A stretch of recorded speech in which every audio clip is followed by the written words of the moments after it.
If you're a lineman in charge of keeping the lights on, Granger understands that you go to great lengths and sometimes heights to ensure the power is always flowing, which is why you can count on Granger for professional-grade products and next-day delivery, so you have everything you need to get the job done. Call 1-800-GRANGER, click Granger.com, or just stop by. Granger, for the ones who get it done. Let's be honest. Most collagen powders taste like expensive flavored water. Vital Beauty by Simply Nootropics is different. It uses 15 grams hydrolyzed collagen peptides per scoop with a tiny molecular weight, just 2,000 Daltons, so your body absorbs them faster and actually uses them. It's not just collagen either. You get 9 powerful ingredients like hyaluronic acid, biotin, keratin, and nicotinamide riboside, which boosts NAD+ and supports energy from the inside out. Best part? Their flavors actually taste so good. Just head to simplynootropics.com and use code GLOW at checkout for $10 off your first order with code GLOW, and you'll get free shipping. Plus, if you subscribe, you'll save another 20% and get a free premium glass infuser bottle, perfect for mixing on the go. That's simplynootropics.com and use code GLOW for the glow up your skin, hair, and cells deserve. Summer's heating up, and so is the action with Chumba Casino and 23XI Racing. Whether you're trackside with Bubba, Riley, and Tyler, or cooling off at home, the fun never stops at Chumba Casino, the online social casino packed with free-to-play games like slots, blackjack, and more.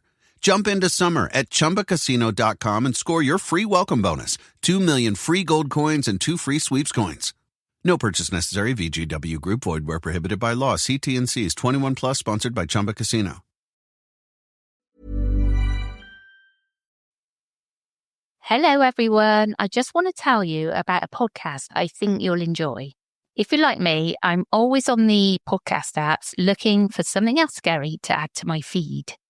And this one is called The Most Terrifying Places in America by the Travel Channel. On the podcast, they visit some of the creepiest locations across the United States. They go to a hotel in New England where guests wake up and they're covered in scratches. My personal favourite is the one where there's a church in the middle of the woods and the security guards have to stay there for the night, and it's really, really creepy. There's so many different places on there. Get yourself a nice coffee or tea, pop it on and enjoy. Listen to The Most Terrifying Places in America wherever you get your podcast.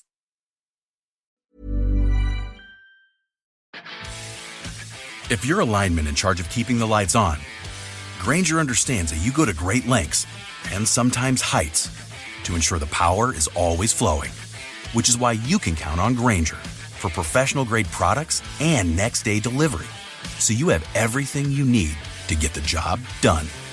Call 1-800-GRANGER, click Granger.com, or just stop by. Granger, for the ones who get it done.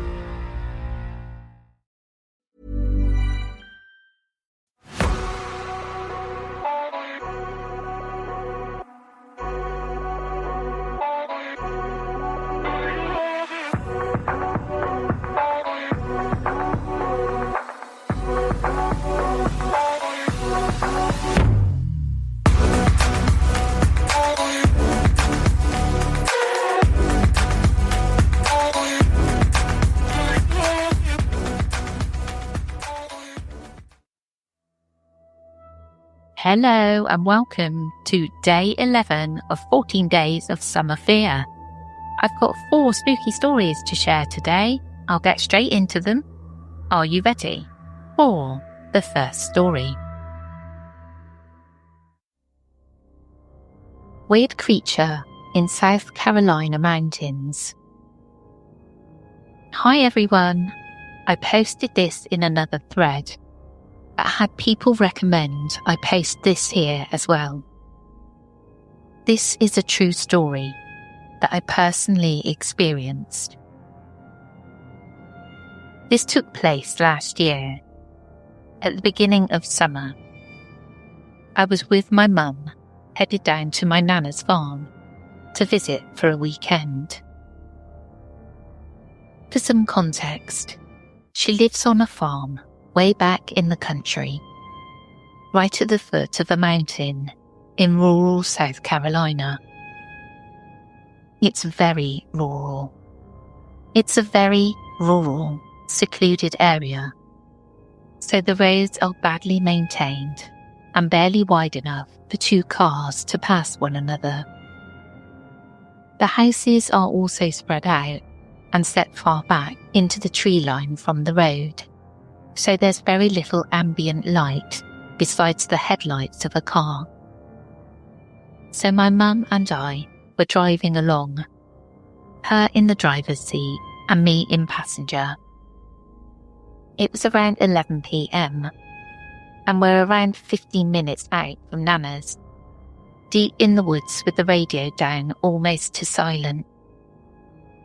We come onto this straight stretch of the road in a heavily wooded area, and suddenly this blur of a creature darts out across the road, right at the edge of our headlights. It was moving pretty good, but both me and my mum were able to get a good look at it, and both agree on what we saw. It was a fairly large creature, roughly the size of a person. Neither of us could make out the head, but we both remember it appearing to have a segmented body, my mum's words, as if it were emaciated and its ribcage was poking out. The reflection of light made it hard for me to tell the colour, but my mum said she remembered it to be dark, and she didn't see fur/hair. It had long limbs as it moved across the road. It didn't run the way a dog or horse would, with all four legs. The best word to describe it would be loping, using its front limbs to pull itself along, and it was moving considerably fast. We both said something along the lines of, "What the heck is that?" as it crossed in front of us. As we got up to where it had crossed, I turned to look at it just as it reached the other side of the road and out of our headlights. And I swear on my life, it stood up and ran. Not like a dog rearing on its hind legs. It was definitely bipedal. I immediately yelled that it stood up, and we both started getting nervous. I honestly would have thought I was going insane had I not had another person in the car with me. My mum has always been a pretty level-headed person and not superstitious, but she was very nervous and made me agree to not tell my Nana about it, to avoid scaring her, which made me recognise how serious this was. I should also mention that there had apparently been a series of attacks on livestock/horses in the area around the time this happened. People were saying they found wire fences ripped through and their animals attacked. I don't think any died, but if I remember correctly, there were a few horses that were severely wounded.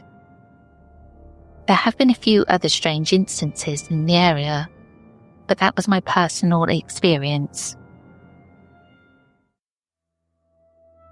I love this story. Going up to Grandma's with your mum and some creature terrifies you on the way.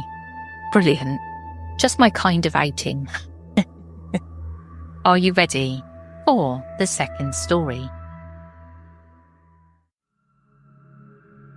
Camping horror story. A little background story. I'm Tessa. I'm 14. I live in Minnesota, and I go to this one campground up north, in the kind of middle of nowhere. I've gone to that campground for 11 years, and still go there to this day. It's been open for only a year or two before I started going there. My mum is really popular there. We know everyone. They always are having a party or staying up till 1 o'clock, drunk as. This particular night haunts me forever. Me and my friend Chloe were best friends. She was the shy brunette and I was the wild blonde. She always had this thing where she never liked sleepovers. This one night, me and her planned on having a sleepover in a tent outside her actual camper. Our parents did not stay out late that one night for some reason. They had a fire and did regular camping things. It was about 1 when we decided to go in this shower house with showers and bathrooms. It was one of the best campgrounds in North America. It's a fact, not my opinion actually. So we were in the shower house, planning to just hang out, because the shower house and the lodge is the only place that has Wi-Fi. My data does not work because it's in the middle of nowhere. So we plan on staying there till 3 a.m. We're about 2 a.m. and we need chargers. We go to her camper and grab our chargers. And on our way back, we're outside the door for some air before we go inside. Chloe's on her phone, and around the corner behind her is an old guy, or maybe a woman. Looks to be about 100 years old. And is walking like a rat. Looks like one, at least. I scream and tell her what I see, and the guy has a crazy smile on him. We run as fast as our long legs let us, about 2 steps till we get inside. I start crying because I'm so scared, and she's freaking out because she doesn't know what was just behind her back. We plug in the chargers and hesitate to call either of our parents. We feel like they would get really mad at us and not even believe us, and we were out until 3 a.m. We were not even supposed to be up past 1 on that night, so now we're freaking out and ready to just bust out the door. We've been in there for an hour at this point, past the time we saw the creepy old man, and we hesitate to open the door, but end up opening it, and I'm thinking we're going to die, and we run out the door. And as I turn around, I see the creepy old man with something that looks like a knife in his right hand, around the corner of where we almost got stabbed. To this day, we always remember that night. P.S. Our parents believed us and were mad at us for not calling them. Another one of those real people stories where they are so much more scary than any creature roaming the late night. Are you ready for the third story? The Redwood Cabin. I used to live in Japan, but recently moved to a town somewhere in America. At our town, there was a story going around that a cult had a cabin somewhere in the woods near our town, and that they were doing incantations, summoning spirits and spectres, the usual paranormal stuff. Me and my friend Jack, whom I had met when I first came to the town, didn't really believe in the paranormal. So when we had an opportunity to do so, we would every so often camp near the section of where the cabin was rumoured to be and search around for it. It didn't take long, since our 5th time we found where it was. The cabin was completely hideous. It was infested with cockroaches, spiders, and even some centipedes. The left side of the cabin was decaying slightly. The right side had a bit of a termite problem. At first, it looked like any old rundown cabin. Then we took a second, much closer look. That was when a horrid stench hit us. It was horrible. I gagged and almost vomited, even though I was busy dealing with the stench. Jack was able to get a look at the walls. They were covered with signs, upside-down crosses, blood-red eyes, and the most frightening part, bodies of people, completely stripped of their clothing and nailed to the wall of the cabin. I thought of calling the police or running. Jack, however horrified he was, insisted on going into the cabin. I'm not believing this. It's probably just some really good decorations, he said. As reluctant as I was, I pushed onward. Jack leading with his flashlight. We opened the door slowly. That's when I couldn't take it anymore. I vomited onto the grass just left of the cabin. The reason I vomited was even worse than the stench outside. Just in the front door was a dead dog. It had been butchered and left to rot. Worse, it was a local dog that had gone missing just 2 days before we found the cabin. Jack gently pushed the dog to the side so he could get inside. He waited a bit for me, and we kept going.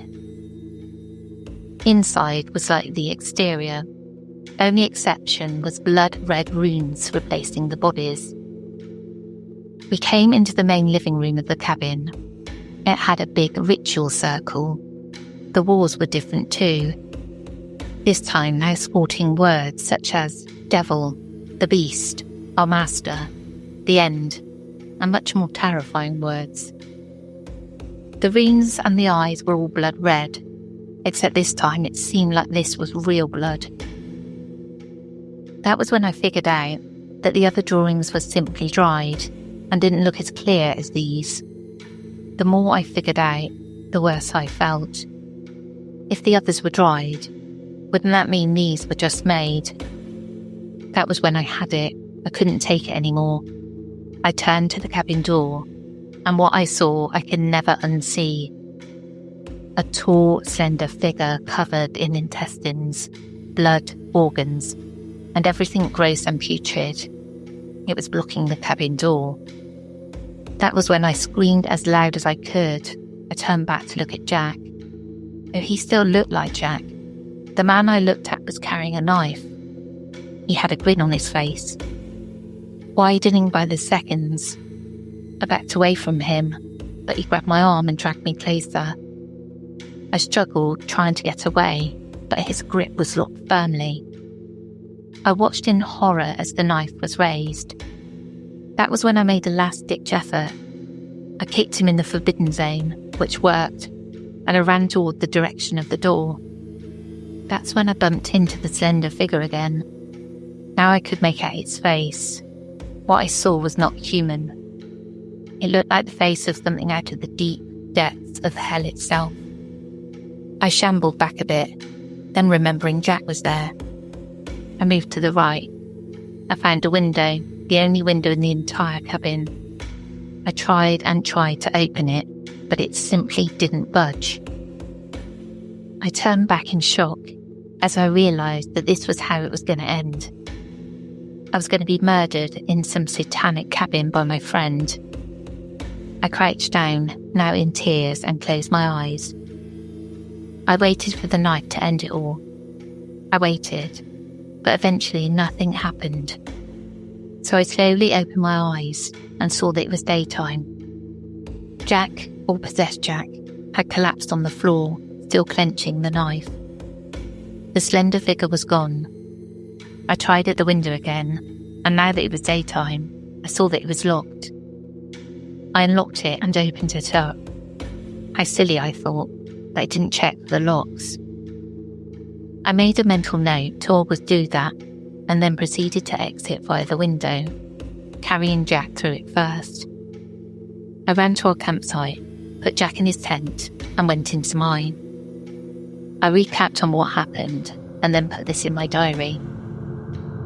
Though this wasn't the nearest near-death experience I have ever had, it was definitely the most extreme and grotesque.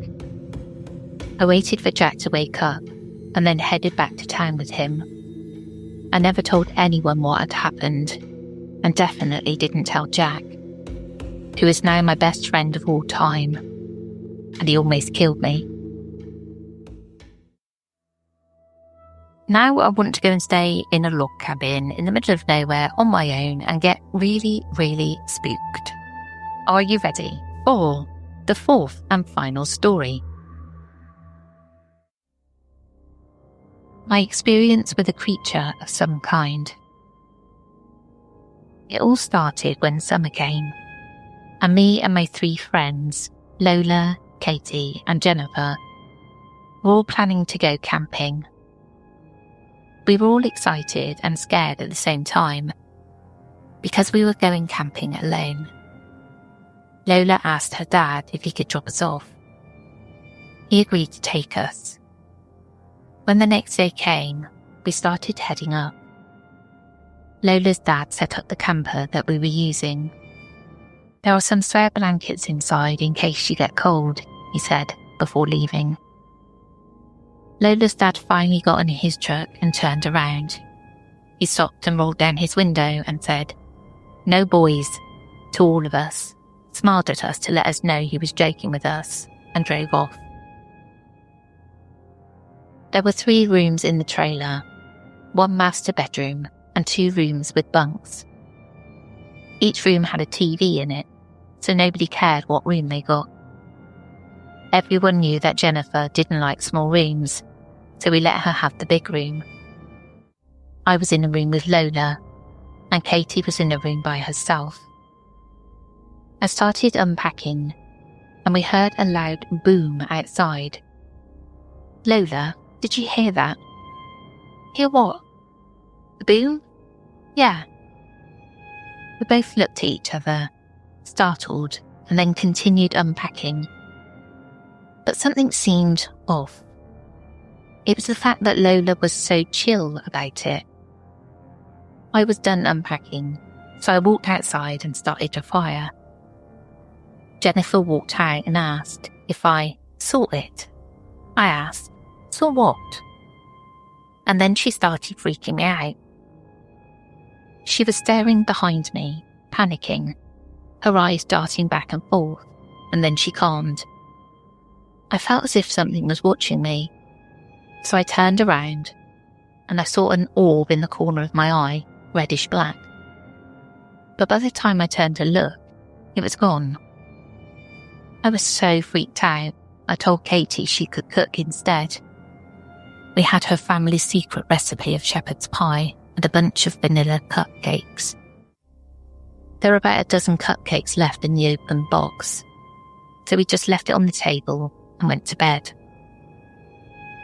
I could hear the TV coming from Katie's room, so I punched the wall and told her to be quiet.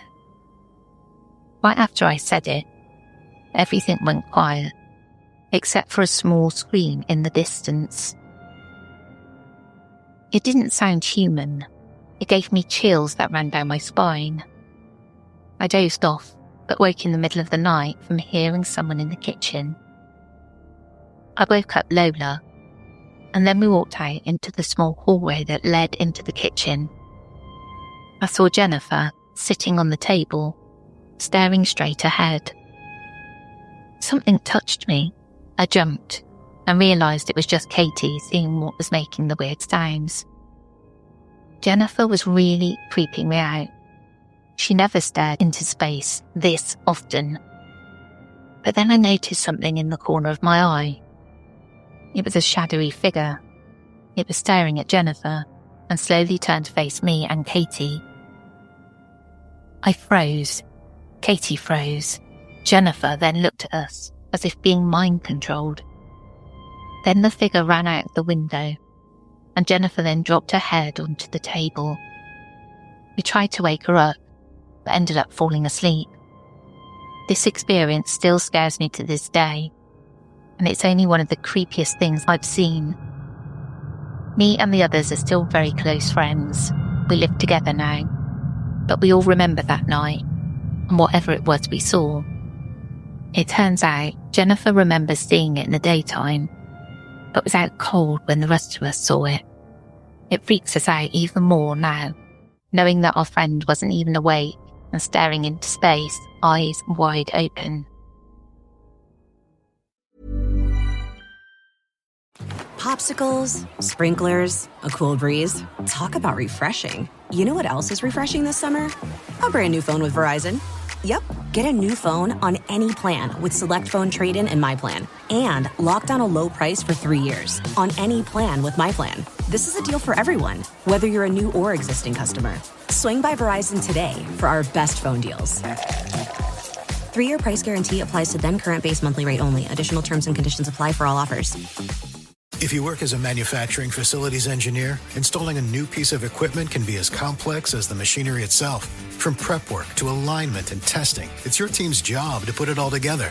That's why it's good to have Grainger on your side. With industrial-grade products and next-day delivery, Grainger helps ensure you have everything you need close at hand through every step of the installation. Call 1-800-GRAINGER, click Grainger.com, or just stop by. Grainger, for the ones who get it done.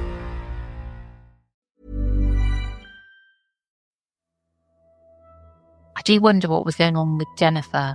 That, she saw it, but she can't remember it. And the others saw it. It's just, what was going on? Was she being taken over? Possessed? No idea. But that's it for me today. I hope you enjoyed, and we will catch you again tomorrow. Take care, everyone.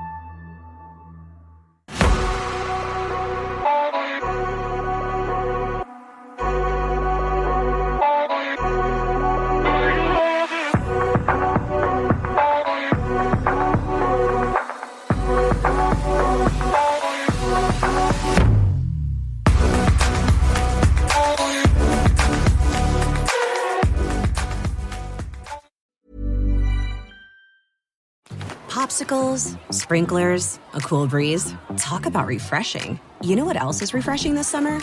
A brand new phone with Verizon. Yep, get a new phone on any plan with Select Phone Trade-in and My Plan. And lock down a low price for 3 years on any plan with My Plan. This is a deal for everyone, whether you're a new or existing customer. Swing by Verizon today for our best phone deals. 3-year price guarantee applies to then current base monthly rate only. Additional terms and conditions apply for all offers. Hi, this is Kim and Penn Holderness from the Laugh Lines podcast. Boost Mobile offers the same nationwide coverage, network speed, and service consumers are used to, but at more affordable prices. Why pay more if you don't have to? Boost Mobile offering reliable nationwide coverage backed by a 30-day money-back guarantee. Love your service or get your money back, no questions asked. While other carriers blow millions on Super Bowl ads, we put that money to work for you, delivering reliable 99% nationwide coverage at affordable prices. Start saving on wireless today with Boost Mobile's unlimited plans starting at just $25 a month. The Boost Mobile network, together with their roaming partners, cover 99% of the U.S. population. 5G speeds not available in all areas. Visit your nearest Boost Mobile store or find us online at boostmobile.com. Customers who cancel within 30 days of activation will have Boost service fees refunded. Activation fees, if applicable, and phone payments will not be refunded. If you're a lineman in charge of keeping the lights on, Grainger understands that you go to great lengths and sometimes heights to ensure the power is always flowing, which is why you can count on Grainger for professional-grade products and next-day delivery, so you have everything you need to get the job done. Call 1-800-GRAINGER, click Grainger.com, or just stop by. Grainger, for the ones who get it done.